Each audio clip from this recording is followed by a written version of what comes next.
Assalamualaikum warahmatullahi wabarakatuh. Alhamdulillazi khalaqal insana fi ahsani taqwim. Asyhadu an la ilaha illallah wahdahu la syarikalah. Wa asyhadu anna sayyidana Muhammadan abduhu wa rasuluh la nabiyya ba'dah. Allahumma fasalli wa sallim ala sayyidina Muhammadin wa ala alihi wa ashabihi rasulillahi ajma'in. Rabbi shrah li sadri wa yassir li amri wahlul 'uqdatam min lisani yafqahu qawli. Subhanaka la ilma lana illa ma 'allamtana innaka antal alimul hakim. La hawla wa la quwwata illa billahil aliyil azim. Ilahi anta rabbi wa ridhakal matlubi. Saudaraku jemaah yang dirahmati Allah, alhamdulillah kita bersyukur pada Allah Subhanahu wa taala. Allah masih beri kita peluang menikmati hidup di dunia ini. Entah sampai bila Allah izinkan kita menikmati dunia ini. Yang pasti suatu saat, satu ketika kita pasti tinggalkan dunia ini. Saudaraku, raihlah kesempatan, ambillah peluang untuk melakukan kebaikan-kebaikan, untuk melakukan amal-amal soleh sepanjang kita masih ada di dunia ini. Apalagi sekarang kita berada pada bulan Sya'ban, yang artinya Ramadan sudah semakin dekat. Semakin dekat. Kita mohon pada Allah, ya Allah, berkahilah umurku, berkahi hidupku bulan Sya'ban ini, dan sampaikanlah umurku memasuki bulan Ramadan. Amin ya Allah. Salawat dan salam tidak lupa, marilah sama-sama kita sanjungkan keharibaan junjungan alam Rasulullah sallallahu alaihi wasallam. Allahumma salli ala Sayyidina Muhammad wa ala ali Sayyidina Muhammad. Mudah-mudahan kita beserta keluarga mendapat syafaat nanti di yaumil akhir oleh baginda Rasulullah sallallahu alaihi wasallam. Amin Allahumma amin. Saudaraku jemaah yang berbahagia, kita masih dalam keadaan yang belum stabil, ya. COVID-19 masih ada, ya. Oleh karena itu kita kepada Allah, semoga musibah COVID ini segera berakhir, sehingga masjid, kelas-kelas agama dapat berfungsi, dapat dibuka kembali seperti mana tahun-tahun sebelumnya. Dan pada tahun lalu kita faham sekali masjid, ya, tidak ada solat tarawih, tidak ada saran-saran agama. Tahun ini insya-Allah ada, tapi dengan bookinglah dulu. Mudah-mudahan Allah mudahkan semua urusan kita insya-Allah. Dan kita mohon pada Allah agar segeralah COVID ini berakhir. Amin. Jamaah yang berbahagia, seperti biasa kita tetap membahas kitab Tanbihul Ghafilin jilid 2. Hari ini kita bahas halaman 529, yaitu tentang perlawanan setan dan mengenal tipu dayanya. Al-Faqih menuturkan dari ayahnya, dari Abul Hasan Al-Fira', dari Abu Bakar Ahmad bin Ishaq Al-Zawjazni, dari Salamah, dari Abdul Razak dari Ma'mar, dari Az-Zuhri, dari Safiyah binti Jahsi, bahwa Rasulullah sallallahu alaihi wasallam bersabda, "As-syaitanu yajri min ibni Adam majrad dam." Yang bermaksud setan itu mengalir di dalam tubuh manusia di aliran darah. Saudaraku, setan ini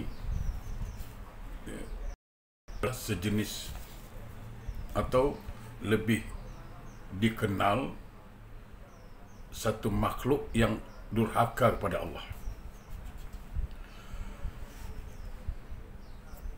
Saya mau jelaskan sedikit tentang apa itu setan.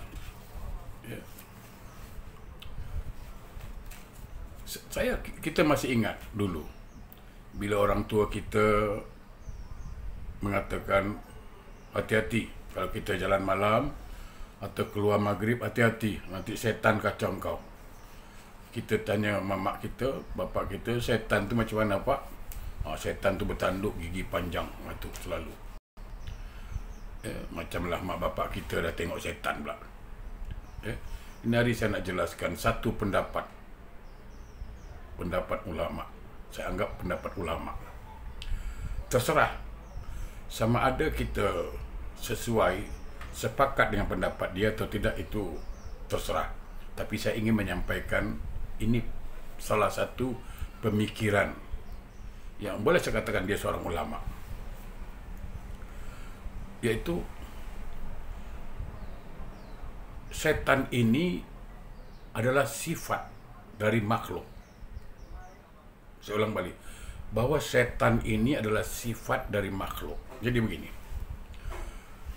Allah Subhanahu wa ta'ala menciptakan malaikat. Malaikat itu makhluk yang Allah ciptakan. Lalu malaikat memiliki sifat. Malaikat mempunyai sifat-sifat baik. Malaikat tak pernah membangkang. Malaikat tidak pernah durhaka kepada Allah. Apa yang Allah perintahkan, sami'na wa ata'na. Sehingga dikenal dengan sifat mazmumah, sifat yang baik. Jadi makhluknya bernama malaikat, sifatnya disebut mazmumah, sifat yang baik. Jadi makhluknya malaikat, mazmumah itu sifat. Okey. Allah juga menciptakan hewan. Hewan itu ciptaan makhluk Allah. Okey. Hewan ini punya sifat rakus, ya. Dan sifat setan ini disebut dengan bahaimiyah. Jadi makhluknya bernama binatang, sifatnya bernama bahaimiyah. Jadi bahaimiyah ini adalah sifat. Okey. Allah juga menciptakan makhluk yang bernama manusia. Nah, manusia itu punya sifat pelupa, sifat sabar, sifat rajin, sifat malas, sifat pemarah. Nah, sifat manusia itu disebut insaniyah. Jadi makhluknya bernama manusia, sifatnya bernama insaniyah. Jadi insaniyah itu sifat yang wujud dari makhluk. Bahaimiyah itu sifat yang wujud dari binatang. Mazmumah itu sifat yang wujud dari malaikat. Nah, iblis adalah makhluk yang Allah ciptakan juga. Nah, iblis ini punya sifat. Sifatnya apa? Membangkang, sombong, angkuh, takabur, hasad, dengki, iri, pendendam, pemarah. Nah, sifat iblis ini disebut syaitoniyah. Syaitonia. Jadi makhluknya bernama iblis, sifatnya bernama Syaitonia. Jadi syaitan itu adalah sifat yang wujud iblis. Makanya kita diajarkan satu doa, ya Allah, aku berlindung kepadamu dari setan yang nampak dan setan yang tidak nampak. Setan yang tidak nampak, oke, kita paham iblis. Nah, setan yang nampak siapa? Manusia. Artinya, manusia itu boleh jadi setan kalau dia memiliki sifat-sifat yang dimiliki oleh iblis. Apa? Sombong. Jadi kalau manusia itu sombong, angkuh, takabur, hasad, dengki, iri, maka dia setan. Ini yang kita jauhi. Jadi kadang-kadang kita berlindung kepada Allah dari godaan setan, seolah-olah iblis itu yang menggoda kita. Apa? Kita mengelakkan diri dari godaan iblis. Tidak. Sifat itu. Bagaimana kita jangan tergoda dengan sifat-sifat setan itu. Itu pendapat ulama. Terserah kita sama ada sepakat atau tidak. Ini saya sampaikan sepaling tidak menambah wawasan ilmu kita yang sudah ada. Jamaah yang berbahagia, Al-Faqih menuturkan dari ayahnya, dari Abul Hasan Al-Fira, yang intinya dari Ibnu Abbas radhiyallahu an, ketika Ibnu Abbas radhiyallahu anhu mentafsirkan surat An-Nas. Saya yakin surat itu kita hafal, ya, yang berbunyi a'udzubillahi minasyaitonir rajim, qul a'udzu birabbin nas malikin nas ilahin nas min syarril waswasil khannas allazi waswisu fi sudurin nas minal jinnati wan nas. Ya, yang bermaksud aku berlindung kepada Tuhan manusia, ya, Raja manusia, sesembahan manusia. Berlindung dari apa? Dari kejahatan, bisikan setan yang biasa bersembunyi, yang membisikkan kejahatan di dalam dada manusia, dari jin dan manusia. Jin dan manusia. Artinya ada setan dari kelompok jin, ada setan dari kelompok manusia. Maksudnya apa? Sifatnya. Saya ulang balik. Jadi seandainya jin itu menghasut kita supaya kita sombong, supaya kita dengki, iri, pendendam, maka artinya kita sudah tergoda. Nah, kita jadi setan. Sudah masuk godaan setan itu. Dan kadang-kadang, minta maaf, ada manusia yang kadang-kadang menjadi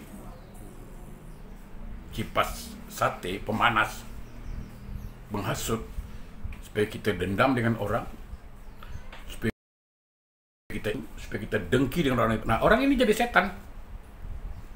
Jadi setan. Ini pun termasuk kita berlindung pada orang yang macam ini. Ya. Ibnu Abbas menyatakan bahwa setan itu masuk ke dalam hati sebagaimana jin masuk ke dalam hati manusia, lalu membisikkan kejahatan. Namun apabila ia berzikir kepada Allah, maka setan itu lari dan keluar dari hati mereka. Okey. Jadi iblis ini akan masuk mengikuti dalam tubuh kita, lalu masuk ke hati kita. Nah, apabila sudah bersarang di hati ini dan dia menguasai hati kita, itu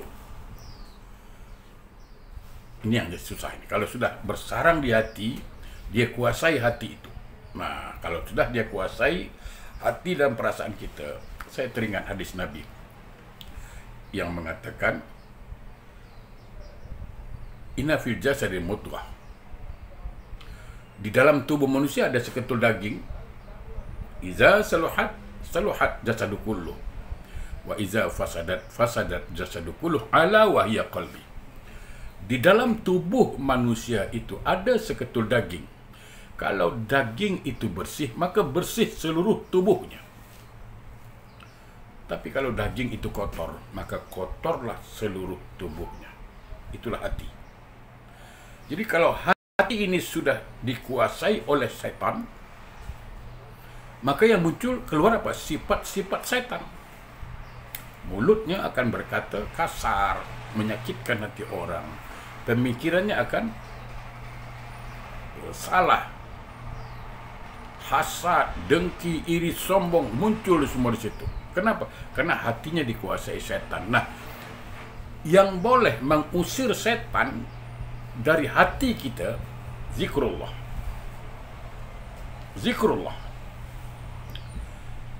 Apabila kita berzikir kepada Allah, sama ada la ilaha illallah, la ilaha illallah, cepat.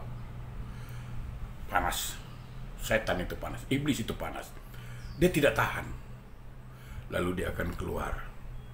Bila setan sudah keluar, maka hatinya akan tenang. Itu yang Allah sebut, ala bi zikrillahi tatmainnul qulub. Sesungguhnya dengan berzikir, hatimu akan tenang. Kenapa? Karena sudah tak digoda setan. Tenang pikiran. Mulut pun akan berkata baik. Jadi, kalau hati sudah berzikir pada Allah, setan dah keluar, kita jadi orang baik. Itu satu. Yang kedua, saya ingin menambahkan sedikit. Yang digoda setan ini siapa? Yang digoda iblis siapa? Orang baik. Orang yang ingin berbuat baik, orang yang ingin beramal soleh, orang yang ingin buat ibadah. Ini setan goda. Setan tak suka. Jadi orang yang tidak mau mengikuti jejak setan, orang yang tak mau sombong, orang yang tak mau hasad, orang yang tak mau dengki, okey, setan goda. Tapi kalau orang dah punya sifat dengki, sifat iri, sifat hasad, sifat sombong, setan dah tak payah goda. Kenapa? Karena dah jadi setan. Dia sudah jadi setan. Untuk apa digoda lagi? Tak mungkin setan menggoda setan. Saya selalu kasih contoh. Dulu, ya, saya contohlah. Isteri saya tak suka saya. Tak suka. Lalu saya goda dia. Dengan rayuan maut. Ya, dengan bahasa-bahasa yang indah, saya kata dia. Saya pujuk dia, saya cakap dengan dia, abang boleh tidur tanpa lampu, abang boleh makan roti tanpa keju, tapi abang tak boleh hidup tanpa kamu. Amboi, dia pun ngelepak-ngelepak lah. Saya goda terus. Percayalah kepada aku. Ya. Lautan api pun aku renangi. Padahal terpijak puntung rokok saya menjerit. Gunung akan kudaki. Saya naik tangga pun dah semput. Tapi itulah godaan. Sehingga dia tergoda. Mau dengan saya. Sekarang dah jadi isteri saya, takkan saya nak goda juga. Buang karen lah. Sama. Orang nak solat, setan goda. Setan goda tu. Dia kacau, dia kacau, dia kacau. Orang tak solat, setan tak kacau. Kenapa? Karena itu yang dia mau, tak usah solat. Bahkan selalu saya katakan, orang yang tidak mau mendirikan solat, ya, bukan perempuan datang bulan, itu kita tak masuklah, itu memang dia tak solat lah. Kalau laki-laki datang gila, dia memang tak solat. Tapi ini yang waras. Saya selalu katakan, orang Islam tidak mau sholat itu lebih parah dari setan, lebih parah dari iblis. Kenapa? Iblis dia tidak sujud kepada Adam, walaupun itu perintah Allah. Iblis tidak mau sujud kepada Adam. Orang yang tidak mau sholatnya apa? Dia tak mau sujud kepada Allah. Nah, bayangkan. Iblis tak hendak sujud kepada Adam. Allah marah. Ini kawan kita ni tak mau sujud kepada Allah. Apa Allah tak marah? Lebih setan dari setan. Setan tidak mau sujud kepada Adam. Tidak mau sujud kepada Adam. Wa iz qulna lil malaikati isjudu li adama fasajadu illa iblis aba wastakbar. Ketika Allah memerintahkan seluruh malaikat sujud kepada Adam, artinya hormat. Ya, iblis. Kenapa? Sombong. Jadi orang yang tidak mau sujud, hakikatnya sombong. Seolah-olah tidak perlu kepada Allah. Yang sombong itu adalah sifat syaitan. Dia sudah miliki. Subhanallah.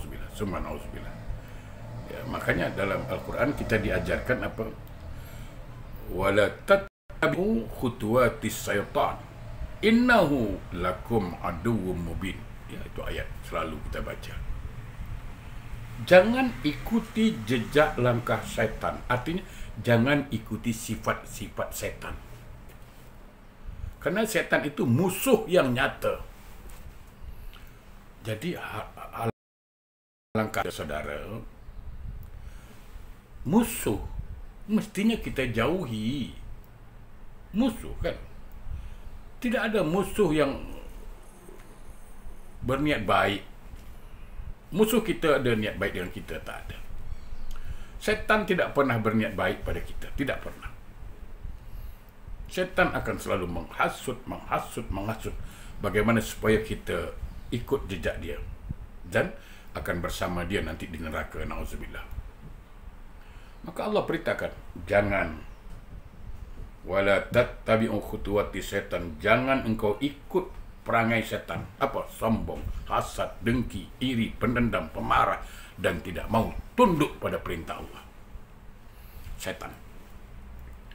Subhanallah. Ya. Jadi mengusir setan dalam diri kita hanya zikir. Makanya selalu saya sampaikan, saudaraku, apabila kita mendirikan solat sebelum takbir, ingat, sebelum takbir, jangan pernah melupakan kalimat A'udzubillahi minasyaitonir rajim.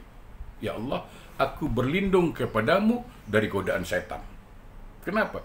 Karena setan pasti menggoda karena kita nak solat. Yang tidak solat setan tak goda, kenapa dah jadi setan? Coba bayangkan. Ketika sebelum takbir kita mengaku di depan Allah bahawa tidak ada kemampuan kita untuk melawan godaan setan. Pun begitu cakap. A'udzubillahi minasyaitonirrajim. Ya Allah, aku berlindung kepadamu. Bahkan Allah memerintahkan kita fasta'iz billah. Berlindung kepada Allah dari apa? Dari setan. Godaan setan. Saya minta maaf. Kalaulah ada orang, seandainya ada orang mendirikan solat sebelum takbir, dia tidak menyebut kalimat, tidak mengucapkan kalimat a'udzubillahi minasyaitonirrajim. Saya minta maaf. Ada ulama mengatakan ini orang sombong. Kenapa sombong? Karena dia ingin fight, ingin melawan setan, langsung tak payah minta pertolongan Allah. Ini kan satu kesombongan. Tapi ketika dia sebelum takbir mengucapkan kalimat a'udzubillahi minasyaitonirrajim, ya Allah, aku berlindung kepadamu. Ini lambang tawaduk, rendah hati. Dia sudah mengaku awal-awal, ya Allah, aku tak kuat nak lawan setan. Tolonglah aku ya Allah. Ini yang Allah mahu. Mengaku. Ya. Diriwayatkan dari Nabi sallallahu alaihi wasallam, dikatakan apa sini? Bu'istu da'iyan. Saya bacakan terjemahan saja. Aku diutus untuk menyeru dan menyampaikan risalah. Tugas Rasul, tugas Nabi apa? Untuk menyeru, mengajak manusia. Dia menyampaikan risalah, dia menyampaikan perintah Allah. Dan kata Nabi, aku sama sekali, ya, walaisa ilayya minal hidayah syai'un, dan aku sama sekali, kata Nabi, tidak punya hak untuk memberikan hidayah atau petunjuk. Jadi Nabi hanya menyeru, dirikan salat. Nabi hanya menyeru, buat baik, jaga silaturahim.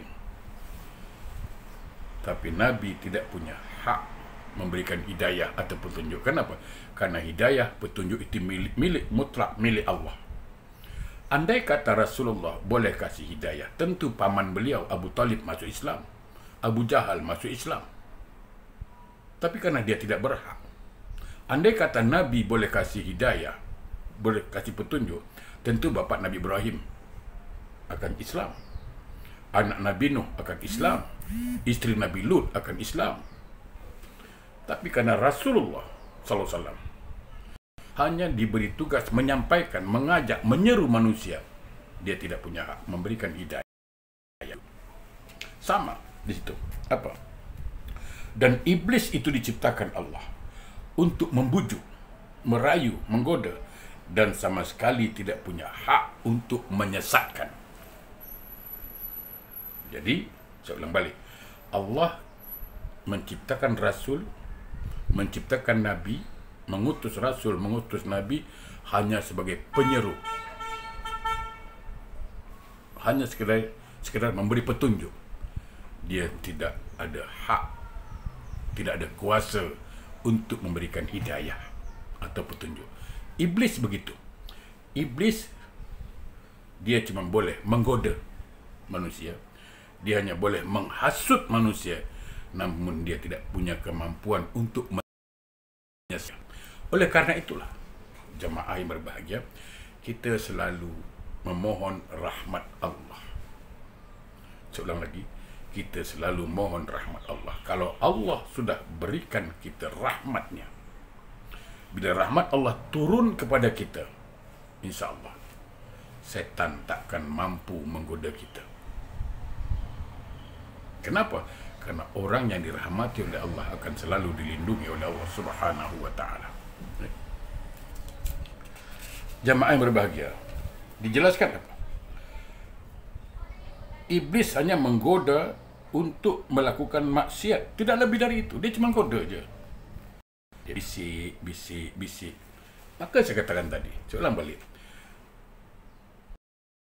Iblis, dia goda bisik-bisik. Bisik-bisik.